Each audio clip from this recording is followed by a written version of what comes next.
अस्सलाम वालेकुम, hello and welcome to AK show. अस्सलाम वालेकुम अहमद, कैसे हैं आप? ठीक है। वालेकुम सलाम, और नाजरीन को भी अस्सलाम वालेकुम मेरी तरफ से।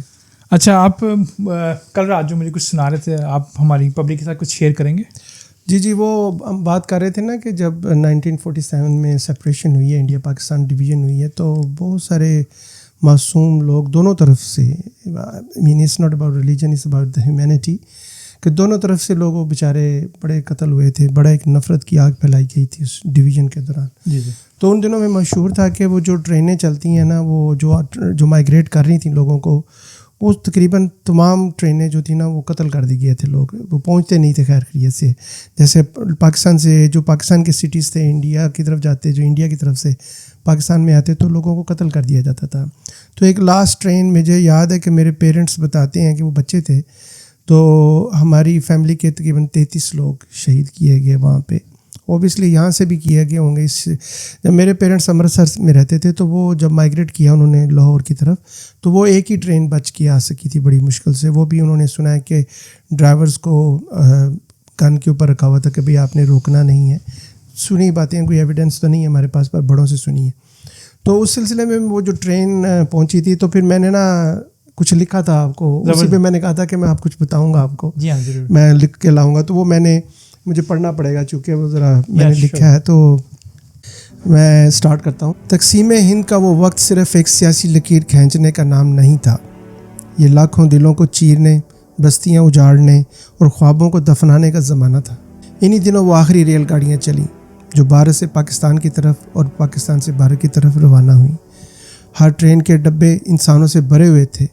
कोई अपने बच्चों को गोद में दबाए, कोई अपने वालिदैन को सहारा दिए, कोई अपनी ज़मीन और घर की मुट्ठी भर मिट्टी साथ लिए। वो समझते थे कि ये रेलगाड़ी ने नई ज़िंदगी, नई पनाह और अमन की मंजिल तक पहुंचाएगी। मगर रास्ते के अंधेरों ने इन उम्मीदों को नोच डाला। ये बेशुमार गाड़ियां सरहद पार पहुंचीं, मगर इनके डब्बे ज़िंदगी से खाली थे। सिर्फ लाशें, खून के धब्बे और सन्नाटा। इन ट्रेनों को लोग खूनी गाड़ियाँ या भूत रेल भी कहते थे। पंजाब की पटरियों ने सबसे ज़्यादा खून देखा।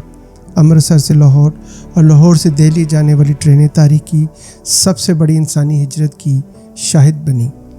बाज़ औक़ात डिब्बों पर लिख दिया जाता तोहफ़ा जिना के लिए या तोहफ़ा नेहरू के लिए, जैसे इंसानी जाने महज पैगाम या खेल हो। रेलवे स्टेशनों पर नाकाबिले यकीन मनाजर थे। कहीं ख़ानदान बिछड़ गए, कहीं बच्चे रोते रह गए, कहीं औरतें बैन करती रह गईं। इंजन की सीटी जैसे कोई मातमी सदा हो, हर मंजिल जैसे कब्रिस्तान की सूरत इख्तियार कर चुकी हो।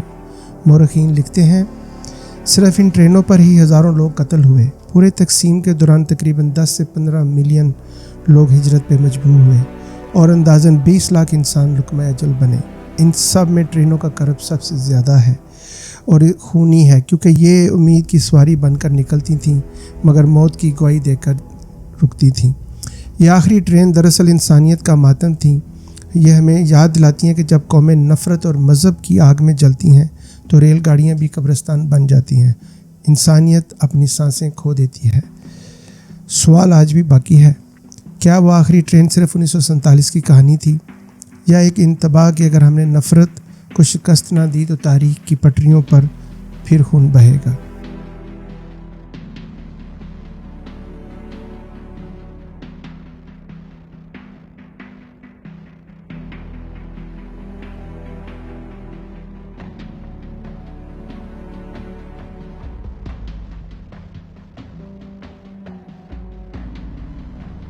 ज़बरदस्त। मैंने कहा ज़रा उसको याद करें जो मेरे पेरेंट्स बताया करते थे। आप बिलीव करें, मेरे रोंगटे खड़े हो गए।